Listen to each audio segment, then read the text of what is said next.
Hello guys, welcome to my add cook channel. আজকে আমরা নিয়ে চলে এসেছি সুজির মতিচুর লাড্ডু। এই লাড্ডু রেসিপি জেনে নেওয়া যাক। তো চলুন লাড্ডু রেসিপি স্টার্ট করি। এখানে আমি প্রথমে একটা পাত্র নিয়ে নিলাম, তারপর আমি 2 পেয়ালা একটা কাপের মাপ করে দিয়ে দিলাম সুজি। এখানে আমি এই পেয়ালাটিকে কাপের মেজারমেন্ট হিসাবে ব্যবহার করছি। আপনারা চাইলে যে কোনো পাত্র দিয়ে করতে পারেন। এরকম দিয়ে দিচ্ছি এখানে 3 পেয়ালা দুধ। দুধটি আমি আগে থেকে জাল দিয়ে ঠান্ডা করে রেখেছিলাম।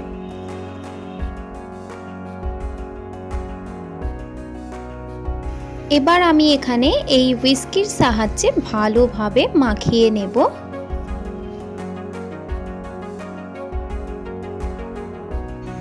এখানে আমাদের ভালোভাবে মাখিয়ে নেওয়া হয়ে গেছে। এবার আমরা দিয়ে দিচ্ছি সেই পেয়ালার 1 পেয়ালা চিনি।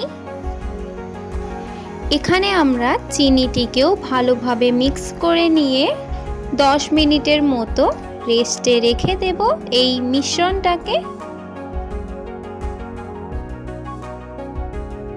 10 মিনিট পর ঢাকনাটাকে খুলে নিয়ে এবার আমরা এটাকে ভালোভাবে পিঠের মতো তেলে ভেজে নেব। দিয়ে দিচ্ছি কড়াইতে তেল। এখানে আমি রিফাইন তেলের ইউজ করছি, আপনারা চাইলে ঘি দিতে পারেন। তেলটি গরম হয়ে গেলে এখানে আমি একটি চুন্নির ব্যবহার করলাম। সেই মিশ্রণটাকে চুন্নিতে দিয়ে ভালোভাবে ছেড়ে দেব পিঠাতে। খুব সাবধানে আমাদের এই কাজটা করতে হবে।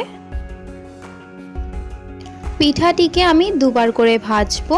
প্রথমে আমি একটুখানি নিয়ে তেলে ছেড়ে নিয়েছি, পরেরটা আবারও দিয়ে আবারও ভেজে নেব। এবার আমি এটা উলট পালট করে ভালোভাবে নর্মাল ব্রাউন কালারে ভেজে নেব, যাতে বেশি লালচে না হয়। এখানে আমাদের পিঠেটি রেডি হয়ে গেছে। আমি ওই গোলাটি আর একবার করে ভেজে নেব। এরকমই পুরো সুজিটা ভেজে নেওয়া হয়ে গেলে তারপর একটা মিক্সি জার নিয়ে নেব। মিক্সি জারের মধ্যে সেই পিঠেগুলোকে ভেঙে ভেঙে দিয়ে দেব।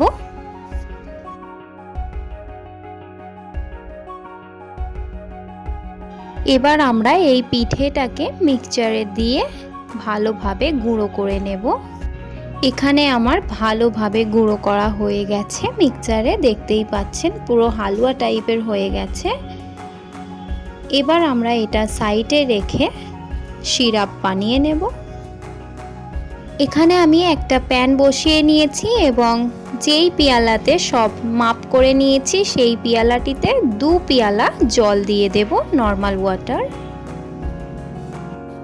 এবং আবারও সেই পেয়ালার 1 পেয়ালা চিনি দিয়ে দিচ্ছি। আপনারা যদি লাড্ডুর চিনি বেশি খেতে চান মিষ্টি, তাহলে চিনি অবশ্যই বেশি দিতে পারেন। চিনির সিরাপটা এবার আমরা বানিয়ে নেব ভালোভাবে। আমি এখানে নাড়াচাড়া করছি, ভালোভাবে চিনিটাকে গলিয়ে নেব। এখানে আমাদের সিরাপটার কোনো তার দরকার নেই, সিরাপটা একটু ঘন হয়ে আসলেই হবে, চিনিটা যাতে আমাদের গলে যায়। চিনিটা যতক্ষণ না গলছে তারপর আমরা দিয়ে দিচ্ছি একটু ফুড কালার। আপনাদের বাড়িতে যদি ফুড কালার না থাকে অবশ্যই জাফরান ইউজ করতে পারেন।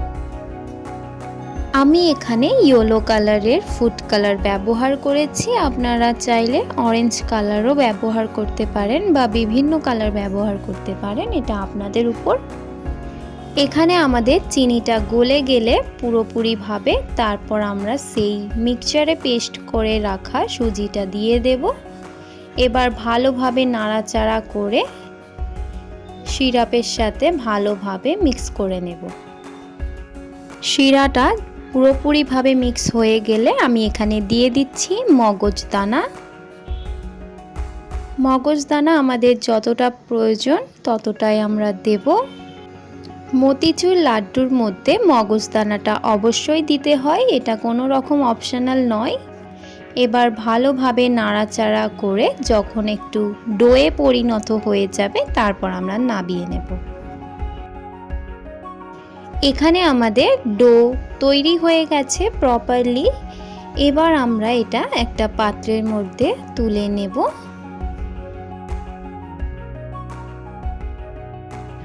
এবার আমাদের এই ডো থেকে লাড্ডু তৈরি করে নিতে হবে। ডোটা একটু অল্প ঠান্ডা হলেই যখন দেখবেন হাত দেওয়া যাচ্ছে তখনই কিন্তু আমাদের লাড্ডুর গোল পাকিয়ে নিতে হবে।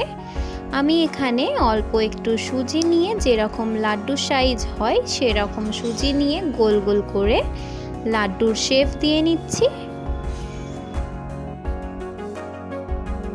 এখানে আমার একটা লাড্ডু রেডি হয়ে গেছে।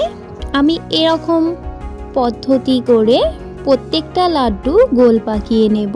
আপনাদের সুবিধার জন্য আমি আরও দু একটা লাড্ডু গোল পাকিয়ে দেখাচ্ছি। এখানে আমাদের সব কটা লাড্ডু গোল পাকানো হয়ে গেছে।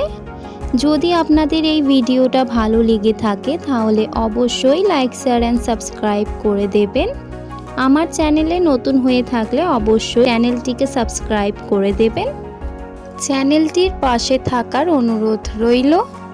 কমেন্ট সেকশানে জানিয়ে যাবেন আমার এই লাড্ডুটি কেমন লাগলো আপনাদের যদি কিছু অসুবিধা থাকে আমাকে অবশ্যই কমেন্ট সেকশানে জিজ্ঞাসা করতে পারেন। আমার এই ভিডিওটি সম্পূর্ণ দেখার জন্য অনেক অনেক ধন্যবাদ।